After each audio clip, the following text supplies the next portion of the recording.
members of UE are going to be marching on May Day for workers' rights. They're going to be marching because for too long, too much of our government has been controlled by people who are more interested in protecting and granting rights to corporations rather than taking care of the working people of this country. Today in 2012, we're still fighting those very basic fights for immigrants and workers. Workers all over the country are under attack. Their basic rights are under attack. Immigrant families are fighting just for the right to stay together. When we say we're marching for workers' rights, that means the rights to unionize and to effectively fight on behalf of decent wages and benefits on the job. It means immigrant rights, because if immigrants don't have rights, all workers' rights are undermined. It means basic social protections like a decent minimum wage and solid Social Security and Medicare plans and Medicaid plans going forward. It means all of these things, and it also means making sure that corporations and the rich pay their fair share of taxes so that we can have a government that can actually regulate corporations, protect workers' rights in this country, and that this cost not be borne entirely by those who are least able to pay for it. We think it's actually crucial right now that we come together because we're all under attack, and today we have unions here representing many workers across Chicago. We've got immigrant rights organisations and we've got community organisations. We are marching because we're students, we're undocumented, we're documented, we're in unions, we're trade unionists, we're community activists, and we feel we have to stand up because our clinics are being closed, our unions are being busted, our brothers and sisters are being detained and they're being deported, and we demand an end to deportations, we demand an end to E-Verify, we demand an end to racial profiling that can lead to the death of people, young black people like Trayvon Martin. I think it is in the interest of our nation for America to become a welcoming nation again. Last year, 7,000 bills were presented against immigrants in all 50 states. That has given rise to the hate. Out of those laws, more than 250 were passed and more than 100 resolutions were passed.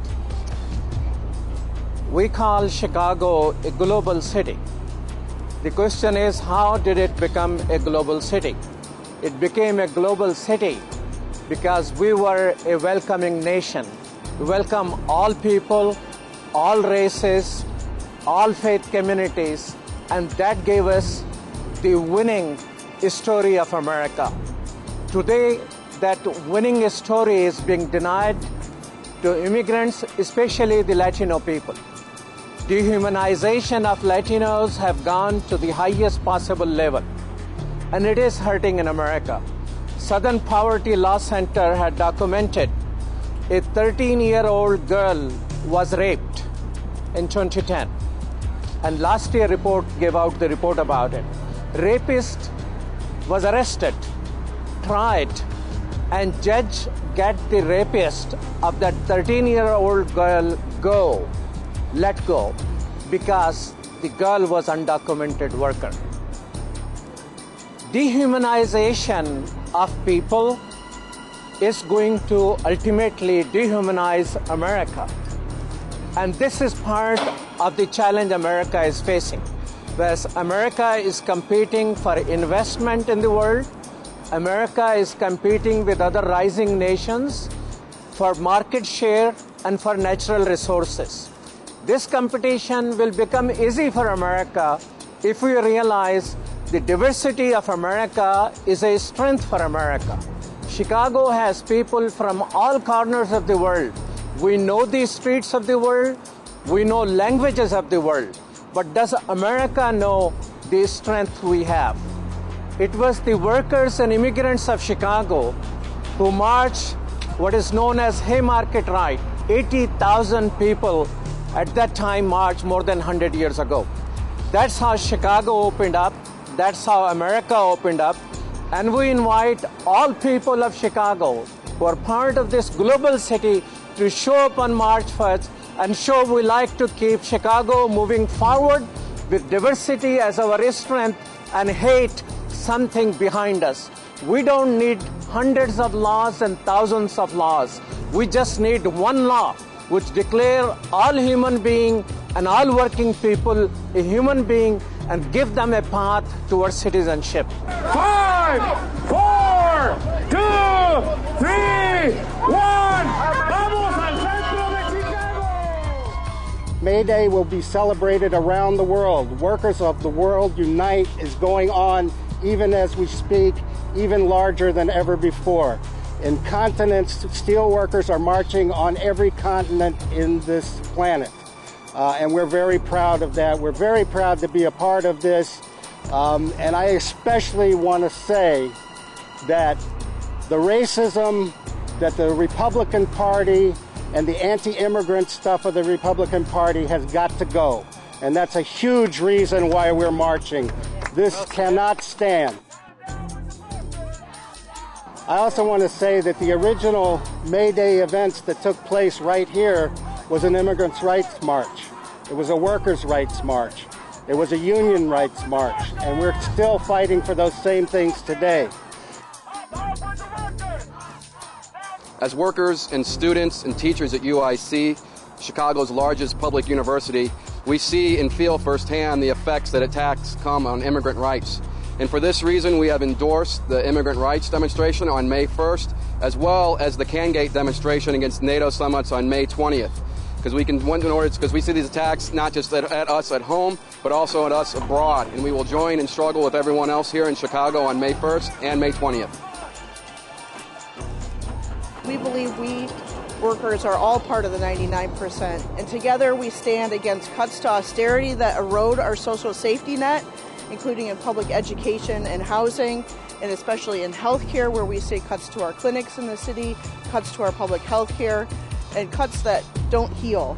And so together we're going to march with all workers on May Day to help end the cuts to austerity and to work on fighting for a just taxation system.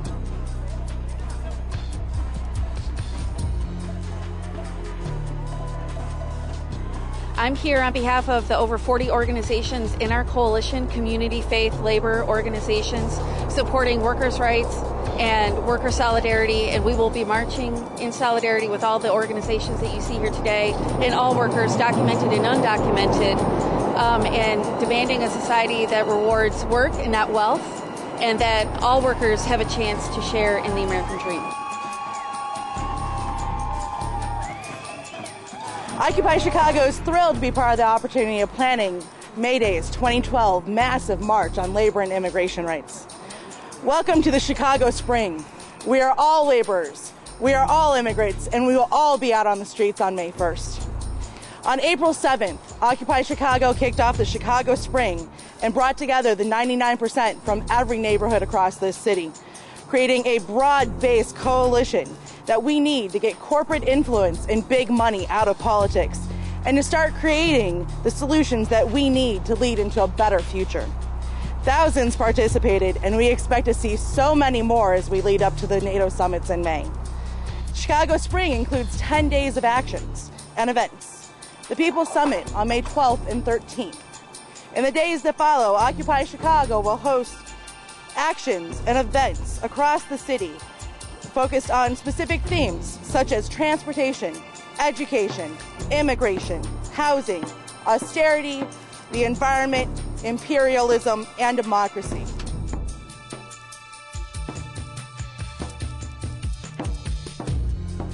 Today we continue to fight for the rights of our members, that they will have resourceful work climates, a day that is comparable for learning, a decent wage for work. We will continue to fight for the rights of the 99%, their children to come, and I hope that in 100 years from now, it will be read somewhere that we fought a good fight for that, for our children and our children's to come. We would like to also acknowledge that we already work longer days. The research has recently shown that our teachers put in 11 hours a day preparing and getting ready to teach the students of Chicago. A longer day. It's not fair on what Rahm Emanuel is saying that he wants us to do, and we'll continue to fight for this. That's a labor right. That's the right of the people. Our members have gone to school and educated themselves. They're being disrespected and not even acknowledged as teachers as a profession. Our paraprofessionals aren't even being accepted as paraprofessionals. We demand that we be heard. We will stand together on May Day. We will fight together, we will walk together, and we'll march together, and we'll continue to do this even after May Day, so that the rights of the people will be served and we'll have everything that we've asked for fairly.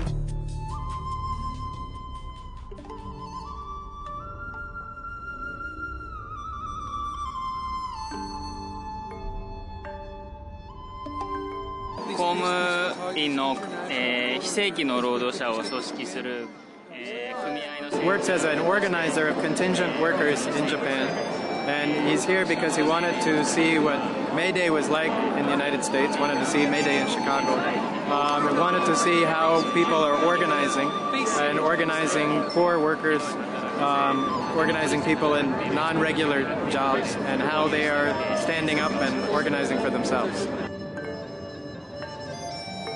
みんなとそこに行く目的 To the がまず一つ Haymarket あって memorial service to meet with the people who are organizing, the kind of worker organizers who were there, and to get a feeling for the sort of the atmosphere and the kind of feeling that exists among labor activists and organizers.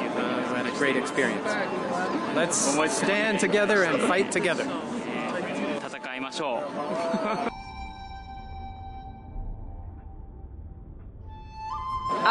My name is Tomoko Wada. I'm from Japan. I belong to LaborNet Japan, and we'd like to tell all the people from the world that Japanese people are committed to stop the nuclear power plants, and in order to give the message out, we brought these fish windsocks. Says goodbye nukes and never restart them again. Thank you.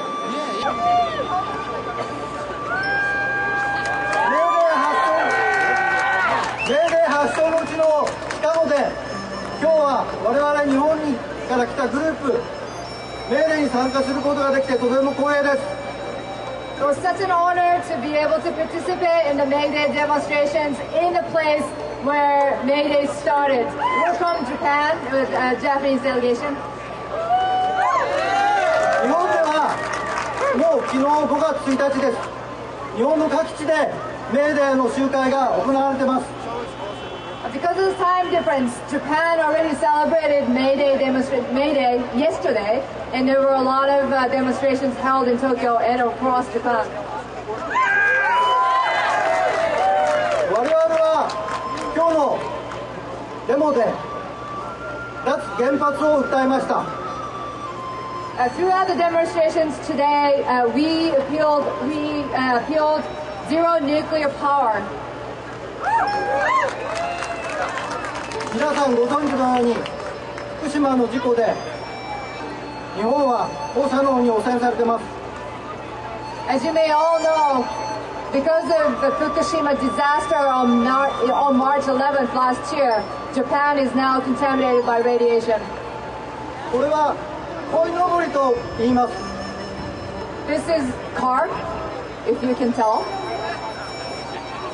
日本では5月に子供の成長を祈ってこの鯉のぼりを掲げます。 In Japan, May 5th is a celebration for children, and this is used to, it represents carp swimming upstream, and so we wish for children's health and good future. 我々はこの鯉のぼりを脱原発の象徴にしております。 And in Japan, we use this carp to symbolize zero nuclear power.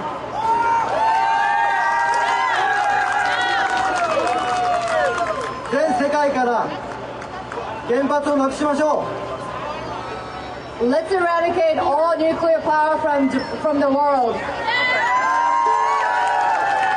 5月5日に日本にある54基の原発が全て止まります。 May 5th is the day the last nuclear power is going to go out in Japan. 5月5日には日本全国で脱原発の集会が行われます。 There is going to be a lot of rallies held throughout Japan wishing for this day and celebrating for May 5th. 私たちは全世界の労働者とともに脱原発の戦いを日本で進めていきます。We will push forth this movement against nuclear power plants in Japan in solidarity with every one of you, especially the workers throughout the world. 最後に掛け合いコールをしたいと思います。We're going to chant. 全世界の労働者は団結して頑張ろう！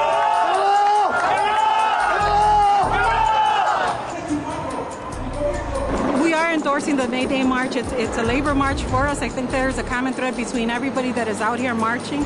I think everybody's standing up to protect their rights, whatever those may be. But for us, it's protecting our rights to organize, our rights to join a union and form a union. Mayor Robert Manuel has decided to close 6 out of 12 mental health clinics.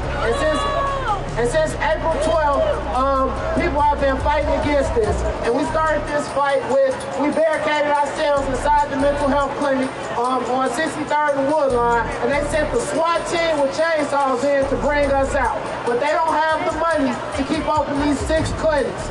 Since that occupation, it has been police cars parked outside of each one of these clinics, wasting our resources. I watched the police sit there, eat coffee, drink donuts, all of these things, wasting our resources, right? But why can't we get the health care that we need? Right now, it's a helicopter hovering above us, and gas prices are through the roof. So how much is it costing us in taxpayer dollars for this helicopter to fly above us? These dollars can be spent to give us health care in our communities. Because why? Because health care is a human right. We know that they're closing schools by starving them of important resources and programs. Diet High School on the south side that was closed this year, they didn't have art teachers for the last 2 years. Is that the case for U of C or the private schools? We know that they want to raise class size for our neighborhood schools. They got 20 students at Francis Parker, 15 at U of C Lab. Why isn't that the case for our students in our neighborhoods? Counselors in our public schools have caseloads of 1,100 students.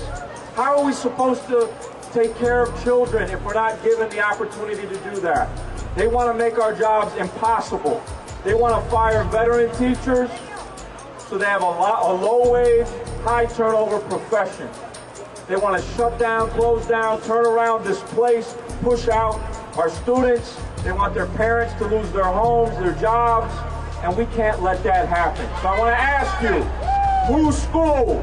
I can't hear you. Whose school? Are we going to fight to protect the system of public education for everybody? Are we going to fight for lower class size for everybody? Are we going to fight for counselors, support staff for everybody? Are we going to let them close it down? All right, we'll see you in the streets.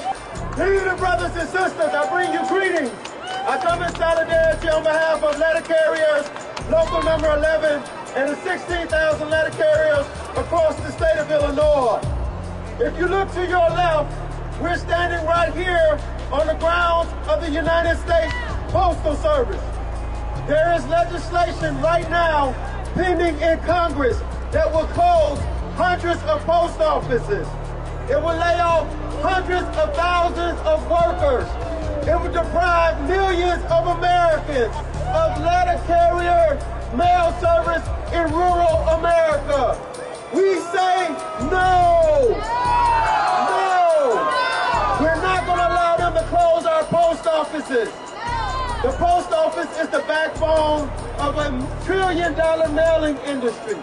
Millions of Americans will be out of work if they break down our post offices.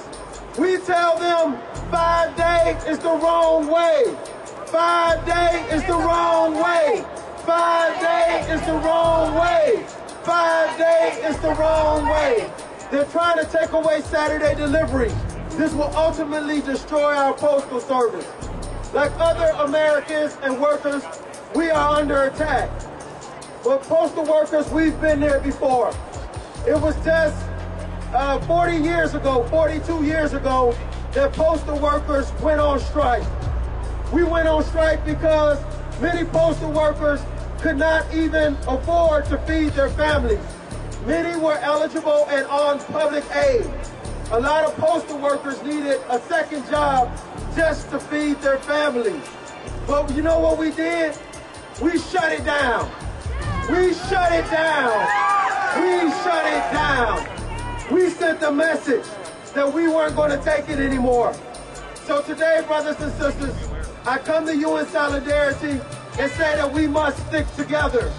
We are all in this together. Whether it's in Wisconsin, Ohio, Indiana, or even right here in Chicago, we must all stick together. We see public workers under attack, the private sector under attack. We are all under attack, but we are the 99%. We are the 99%.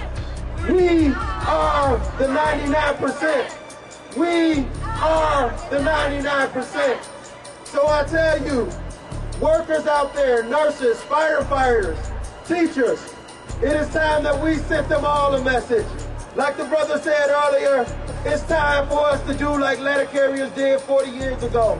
It's time to shut it down. It's time to shut it down. It is time to shut it down. Now, I'm not advocating a strike for those of you who it will be illegal to strike. Of course I wouldn't say that. But for the rest of us, we got to send a message to Wall Street. They're trying to balance budgets on the back of workers, and we cannot allow it to happen. So we stand together in solidarity. Whether it's against the governor of Wisconsin or the mayor of Chicago, we want to send you a message. We are in this together. We are united, and workers united will never be defeated. The workers united will never be defeated. The people united will never be defeated. I wish to tell you that I am a person. I am not an object or idea. I am more than just a word. I want to continue my studies without fearing whether I will be able to afford the next semester or whether I will even be in this country.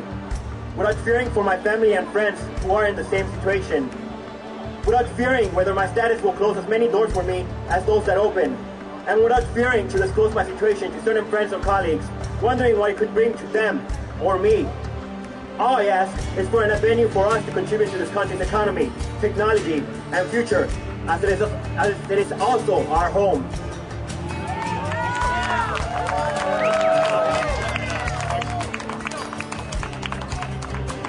My aunt died nearly 2 months ago and was buried in Michoacan, Mexico.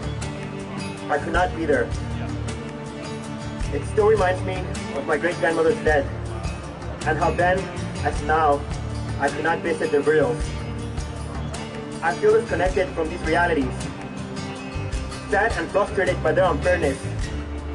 And it is experiences like this that reaffirm the injustice of our current immigration system. I speak to you today, despite my fears and doubts. The undocumented should not live in fear of the everyday. But I think I'm the new face of immigration. It isn't brown, it's white. Because with the deportation of my husband, it's also an auto deportation for us. My husband got deported, and now as of tomorrow, me and my 4 children, even though we're all U.S. citizens, have to move to Mexico in order to be a family. I think that's sad. I think there's no justice in that. And I think our lawmakers need to wake up, make a change, and stop breaking apart families. We believe that we have to build a broad movement that encompasses all the people who are under attack, all the people who are desperate for social change, to come together, to put pressure on institutions, to put pressure on politicians, and to demand social change. And we're on the march because we're rejecting the idea that we should lose our jobs, lose social services, be deported, while a tiny minority of billionaires and millionaires and the politicians that serve them are running this country into the ground and running people's lives into the ground as well. Few things symbolize worse the priorities of the 1% than NATO, which is spending $2 billion a week on the longest war in American history in Afghanistan. And that's why we were very proud in the Coalition Against NATO G8 War and Poverty agenda to support this year's May Day march, because May Day symbolizes the priorities of the 99%. The 700,000 budget deficit we're facing in the education department here in Chicago. The fact that there's 100,000 homes in foreclosure in this city. The fact that we've had half of our mental health clinics closed. And the list goes on and on and on. We need to not only oppose NATO and its war-making and its death and destruction abroad, but we need to redirect the resources back here to Chicago to take care of business here in Chicago. That's why this poster right here, March for the 99%, is what it's all about this May Day. We encourage everyone to join in the march on May Day from Union Park and join us in a real pushback against the 1%. I'm Virginia Miller, and I represent Midwest Workers Association. And on behalf of our membership of over 15,000 low-income workers and their families, we look forward to participating in the May 1st March and Rally in solidarity with the other groups here today. I encourage all friends of labor to join us in our demand for decency and dignity for all working people.